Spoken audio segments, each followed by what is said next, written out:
दर्शन शास्त्र के प्रथम वर्ष के विद्यार्थी आपको दो प्रश्न पत्र, दो पेपर्स फ़िलॉसफ़ी में पढ़ना होते हैं। आपकी सिलेबस के अनुसार जो दो प्रश्न पत्र आपके पास में हैं, उनमें से एक है भारतीय दर्शन और दूसरा है पाश्चात्य दर्शन। मेरे कुछ प्रारंभिक वीडियो लेक्चर कॉलेज के यूट्यूब पर हैं, अन्य जगह भी हैं, आप उनको देख सकते हैं।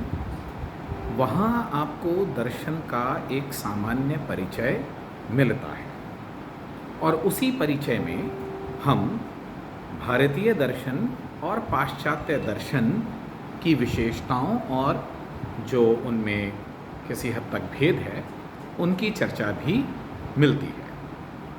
बहरहाल, जब आप प्रथम वर्ष के पाठ्यक्रम के अनुसार अध्ययन करते हैं, तो आपको पाश्चात्य दर्शन का इतिहास जानना होता है। पाश्चात्य दर्शन से अभिप्राय ये एक बड़ी सामान्य बात है कि उस दर्शन को जिसकी उत्पत्ति हम पाश्चात्य जगत में पाते हैं, यानी कि यूरोप और अन्य पश्चिमी देशों में जिस दर्शन की या जिन दर्शन तंत्रों की का प्रादुर्भाव, जिनकी उत्पत्ति, जिनकी पॉपुलैरिटी हम पाते हैं, उन्हें हम पाश्चात्य दर्शन कहते हैं। और पाश्चात्य जगत में एक जगह है, एक देश है, उसे हम आज यूनान या ग्रीस के नाम से जानते हैं। यदि हम पाश्चात्य दर्शन के इतिहास पर दृष्टिपात करें, तो हम ये पाते हैं कि जो प्रारंभिक उल्लेख मिलते हैं दर्शन के, देखिए, दर्शन की उत्पत्ति कब होती है, ये एक अलग किस्म का प्रश्न है, क्योंकि हम ये मान करके चलते हैं कि मानव स्वभाव से एक विचारशील प्राणी है, एक चिंतनशील प्राणी है। अतः हमको ये स्वीकार करना होगा कि पृथ्वी पर मानव के प्रादुर्भाव के साथ ही मानव चिंतन परंपरा भी रही होगी, और ऐसा कोई भी मानव के अस्तित्व का दौर या युग नहीं रहा होगा जब मनुष्य या मानव चिंतनशील नहीं रहा होगा। प्रश्न ये है कि हम इतिहास का प्रारंभ कहाँ से करते हैं। तो दर्शन में जब हम इतिहास के प्रारंभ की बात करते हैं, तो हमारा आशय प्राय उस प्रस्थान बिंदु या उस अवस्था से होता है जहाँ पर हमको प्रथम चिन्ह किसी मनुष्य के, किसी रिकॉर्डेड चिंतन के मिलना प्रारंभ होते हैं। तो पाश्चात्य जगत में यह प्रस्थान बिंदु, यह प्रारंभिक चिन्ह, यह प्रारंभिक अवस्था जहाँ पर चिंतन है और चिंतन को रिकॉर्ड भी किया गया है, दर्ज भी किया गया है, यह हमको पाश्चात्य जगत में यूनान में दृष्टिगत होता है। और कब दृष्टिगत होता है? ईसा से करीब 600 साल पहले से। मोटा मोटा आज हम ये कहें कि हम 2020 में जी रहे हैं। ईसा का काल ईसवी शुरू हुए 2000 वर्ष से अधिक हो गए हैं, और ईसवी से भी 600 साल पहले, यानी कि हम जिस रिकॉर्डेड दर्शन चिन्हों की, रुझानों की, या हम कुछ प्रारंभिक चिंतन के प्रमाणों की बात कर रहे हैं, वह आज से कम 2500 वर्ष पुराना है। क्या हो रहा था यूनान में? देखिए, हो उससे पहले भी रहा होगा, लेकिन इतिहासकारों को जो सबसे पहले साक्ष्य मिले हैं चिंतन के, वह करीब 600 वर्ष पूर्व जाते हैं, जो कि आज से 2500 वर्षों से भी अधिक पुराना इतिहास है। यूनान में हमको जिस प्रकार का प्रारंभिक दार्शनिक चिंतन, या जिसको हम कहते हैं कि दर्शन तुल्य चिंतन दिखाई पड़ता है, वह एक प्रकार से प्रकृति के प्रति मानव की एक स्वाभाविक जिज्ञासा के रूप में दिखाई देता है। उनके सामने प्रश्न क्या थे? ये जो मुझे आसपास दिखाई दे रहा है, ये क्या है? ये कहाँ से आया है? मनुष्य कहाँ से आया है? चीज़ें कैसे उदय होती हैं, कैसे विलुप्त हो जाती हैं? कोई मूल द्रव्य है क्या? देखिए, यहाँ से हम ये कहते हैं कि दार्शनिक रुझान शुरू हो जाता है कि क्या इस सृष्टि का कोई मूल कारण है, कोई मूल द्रव्य है, यथार्थ क्या है? मुझे अलग अलग जगह अलग अलग वस्तुएं दिखाई देती हैं, क्या प्रतीति से भिन्न कोई सत्य है, इत्यादि। हम देखेंगे कि शनय शनय दर्शन का विस्तार होता है, उसमें गांधीर्य आता है, लेकिन जो सर्वप्रथम हमको रिकॉर्डेड हिस्ट्री पाश्चात्य जगत में दिखाई देती है, यूनान में, वहाँ हमको एक थेलीस नाम के दार्शनिक का जिक्र मिलता है, जिसने सबसे पहले यह प्रश्न उठाया कि यह पृथ्वी क्या है, और उसका मानना ये था कि यह पृथ्वी एक गोल तश्तरी के समान है जो कि पानी की सतह पर तैर रही है। आज के दौर में ये बात आपको कोई बहुत गंभीर बात नहीं लगेगी, कोई वैज्ञानिक प्रमाणों से पुष्ट बात नहीं लगेगी, और किसी हद तक हम ये कह सकते हैं कि हास्यास्पद भी लग सकती है। लेकिन ये हास्यास्पद या इतनी स्वाभाविक आज लग रही है जब हमारे ज्ञान विज्ञान ने इतनी तरक्की कर ली है। तो महत्व थेलीज या थेलीज जैसे अन्य विचारकों का ये नहीं है कि उन्होंने किस प्रकार से प्रश्न उठाए। महत्व यह है कि वहाँ हमको पहली बार किसी दार्शनिक प्रश्न के उत्पन्न होने के साक्ष्य नज़र आते हैं, या कम से कम ये प्रश्न तो उठाया गया कि ये सब कुछ क्या है, कहाँ से आया है, क्या हो रहा है, मूल सत्य क्या है। तो थेलीज से ये परंपरा शुरू होती है ईसा से 600 साल पहले, और इस परंपरा में हम ये देखते हैं अनेक दार्शनिक आते हैं। एक आगे चल कर के परंपरा में हमको एनेक्सागोरस नाम के दार्शनिक का जिक्र मिलता है। एनेक्सागोरस वह दार्शनिक है जिसने बुद्धि की श्रेष्ठता और बुद्धि की सत्ता के बारे में के विषय में सर्वप्रथम कोई चिंतन किया हो। हमको धीरे धीरे हम ये देखते हैं कि सत्य का विश्लेषण करते हुए, सत्य के प्रति जिज्ञासा रखते हुए, कुछ एटॉमिस्ट यानी कि अणुवादी दार्शनिकों का भी हमको जिक्र पाश्चात्य दर्शन के इतिहास में नज़र आता है। हमको ज्ञान के प्रति बड़ा ही संशयवादी दृष्टिकोण रखने वाले दार्शनिक भी मिल जाते हैं, विचारक भी मिल जाते हैं, जिसमें एक सबसे प्रमुख नाम है प्रोटागोरस का, जिसने कहा कि man is the measure of all things, मनुष्य ही समस्त वस्तुओं का मापदंड है। यहाँ पर वस्तु से के अंदर सम्मिलित हैं उसके विचार भी, निर्णय भी, उसके मूल्यांकन भी, और प्रोटागोरस हमको यह कहते हुए प्रतीत होता है कि जो कुछ भी निर्धारण करता है, जो कुछ भी जिसको कहना चाहिए कि सत्य का निर्धारण होता है, उसका मापदंड मनुष्य और केवल मनुष्य है।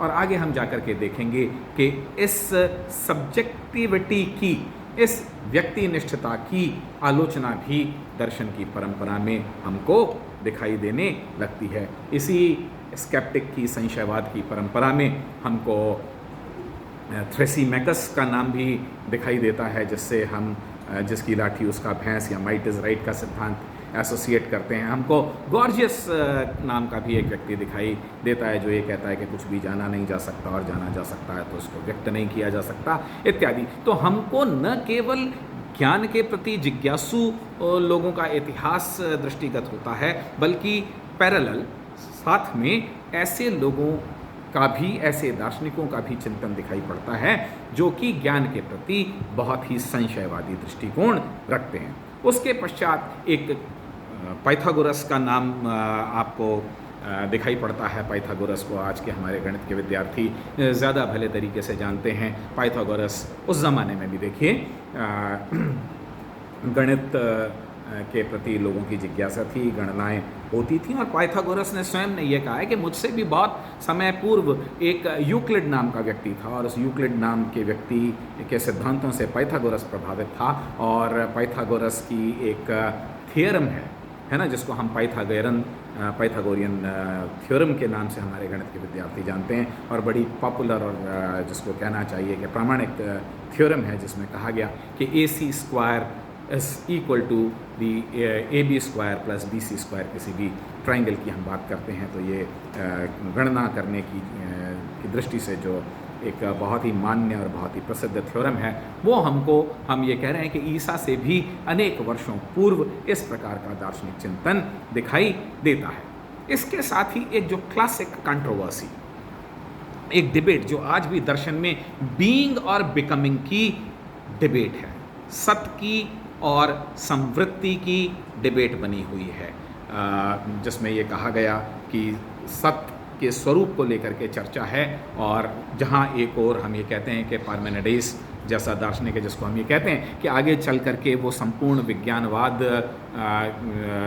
का एक प्रेरणा बनता है, वो ये कहता है कि देखिए सत्य तो कैसा है, स्थायी है, शाश्वत है, निश्चल है, स्वयंभू है। और इसके विपरीत एक हेराक्लाइटस नाम का दार्शनिक है, वो ये कहता है कि देखिए सब कुछ जो है वो परिवर्तनशील है, परिवर्तनशीलता के अतिरिक्त इस जगत में कुछ भी स्थायी नहीं है। और फिर हम ये देखते हैं कि इसी कंट्रोवर्सी में आगे जाकर के एक हमको ज़ीनो नाम के व्यक्ति के विचार दिखाई पड़ते हैं। ज़ीनो नाम का व्यक्ति पार्मेनिडेस के सिद्धांतों से प्रभावित है, और वह अपने तर्कों के माध्यम से गणित के विपरीत जाकर एक तरीके से, इसीलिए हम इसको पैराडॉक्स कहते हैं, यह सिद्ध करने का प्रयास करता है कि देखिए काल अविभाज्य है, गति जैसी कोई चीज़ नहीं है, क्योंकि देश का स्पेस का विभाजन, देश यहाँ पे पॉलिटिकल देश नहीं, देश का मतलब स्थान है,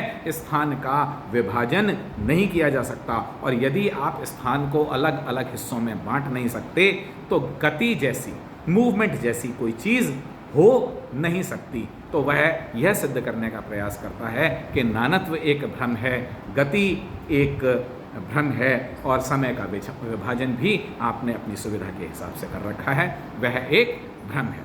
और हम फिर ये देखते हैं कि इतने सारे सिद्धांतों के मध्य यह एक पूरी परंपरा वहाँ पर स्थापित हो चुकी थी, और हम ये देखते हैं कि इस स्थापित परंपरा में एक और तो वो लोग थे जो आपस में सहमत नहीं होते हुए भी सत्य की बात करते थे, ज्ञान की बात करते थे, और ज्ञान के महत्व को हाईलाइट करते थे, ज्ञान के महत्व को अंडरलाइन करते थे। और दूसरी तरफ कुछ ऐसे लोग थे जिनका पुरोधा हम प्रोटोगोरस को कहते हैं, जो ना तो ज्ञान की शाश्वतता को, ना ज्ञान की प्रामाणिकता को स्वीकार करते थे, और एक प्रकार से वह संशयवाद के पोषक थे।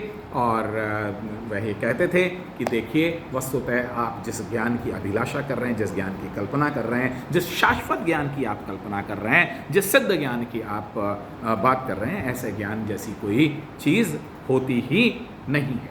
इन सब बातों का के कई सारे परिणाम थे, लेकिन प्रोटागोरस जैसे व्यक्तियों के विचारों का एक दुष्प्रभाव हम ये कहते हैं कि नैतिक जगत पर पड़ा।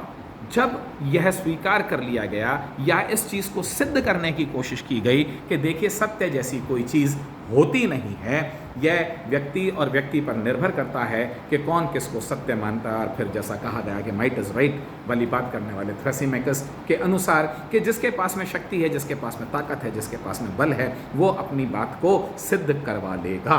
और आगे जाकर के हम ये देखते हैं कि प्लेटो ने जब अपने डायलॉग्स लिखने शुरू किए तो वहाँ पर उसने इस प्रश्न को उठाया है कि क्या न्याय का अर्थ शक्तिशाली का हित है। हम ये देखेंगे कि धीरे धीरे पाश्चात्य जगत में दर्शन गंभीर होता चला गया, लेकिन इन सारे के सारे ईसा पूर्व के विचारकों में, जहाँ पर सुकरात भी एक टर्निंग पॉइंट की तरीके से अवस्थित है, सुकरात से पहले और इन प्री सोक्रेटिक फिलोसोफर्स के मध्य में एक सोफिस्ट काल भी आता है, जिसका कि उदाहरण मैंने आपको प्रोटागोरस के रूप में दिया कि यहाँ पर सोफिस्ट प्रकार के जो लोग हैं वो एक अलग तरीके की बात आपसे करते हैं। सोफिस्ट क्या बात करते हैं, सुकरात क्या जवाब देता है, उनका किस प्रकार से दर्शन धीरे धीरे विकसित होता है, ये चर्चा हम अपने आने वाले लेक्चर्स में करेंगे। Thank you.